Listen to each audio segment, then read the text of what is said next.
Jerônimo Savonarola, o precursor da Grande Reforma, 1452-1498.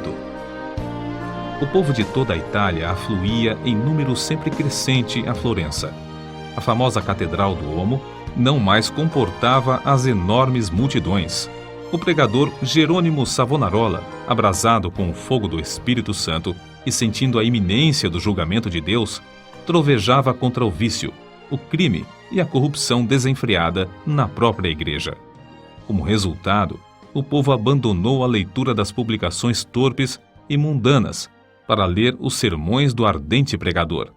Deixou os cânticos das ruas para cantar os hinos de Deus. Em Florença, as crianças fizeram procissões, coletando as máscaras carnavalescas, os livros obscenos e todos os objetos supérfluos que serviam à vaidade.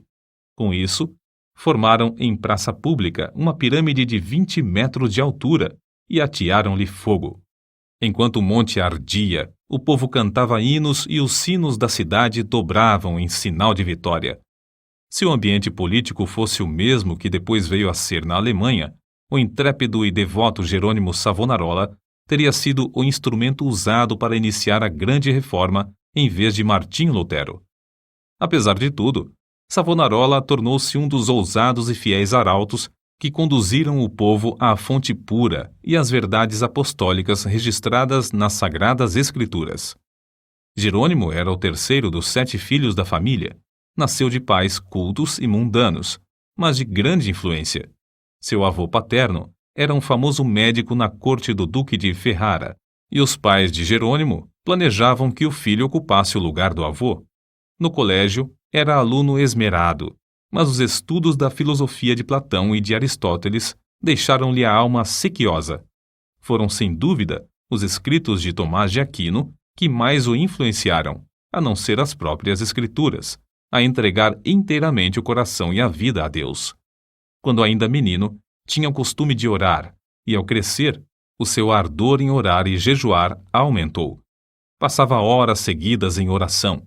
A decadência da igreja, cheia de toda a qualidade de vício e pecado, e ainda o luxo e a ostentação dos ricos, em contraste com a profunda pobreza dos pobres, magoavam-lhe o coração.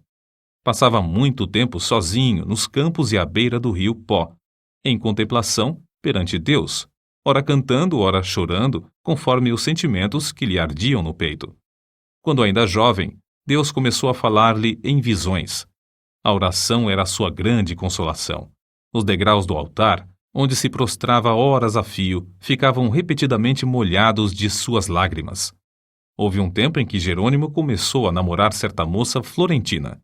Mas quando ela mostrou quanto era desprezível que um membro de sua orgulhosa família Strozzi pudesse se unir a um Savonarola, Jerônimo abandonou para sempre a ideia de casar-se. Voltou a orar com crescente ardor. Enjoado do mundo, desapontado acerca dos seus próprios anelos, sem achar uma pessoa compassiva a quem pudesse pedir conselhos, e cansado de presenciar as injustiças e perversidades que o cercavam, coisas que não podia remediar, resolveu abraçar a vida monástica. Ao apresentar-se no convento, não pediu o privilégio de se tornar monge, mas rogou que o aceitassem para fazer os serviços mais vis, da cozinha, da horta e do mosteiro. Na vida do claustro, Savonarola passava ainda mais tempo em oração, jejum e contemplação perante Deus. Sobrepujava todos os outros monges em humildade, sinceridade e obediência, sendo apontado para lecionar filosofia, atividade que exerceu até sair do convento. Depois de passar 7 anos no mosteiro de Bolonha, Jerônimo foi para o convento de São Marcos em Florença. Grande foi o seu desapontamento ao ver que o povo florentino era tão depravado como os dos demais lugares. Até então ainda não reconhecia que somente a fé em Deus salva o pecador. Ao completar 1 ano no convento de São Marcos, foi apontado instrutor dos noviciados e, por fim, designado pregador do mosteiro.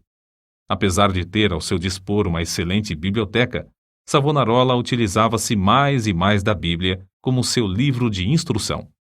Sentia cada vez mais o terror e a vingança do dia do Senhor que se aproxima e, às vezes, entregava-se a trovejar do púlpito contra a impiedade do povo.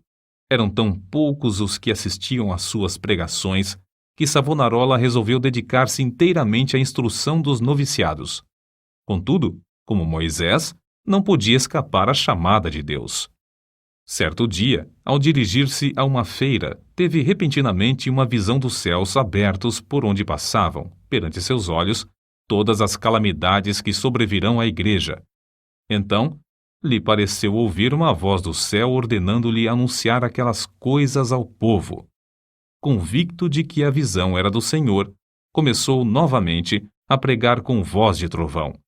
Sob a nova unção do Espírito Santo, a sua condenação ao pecado era feita com tanto ímpeto que muitos dos ouvintes, ao fim da prédica, saíam andando atordoados, sem falar, nas ruas.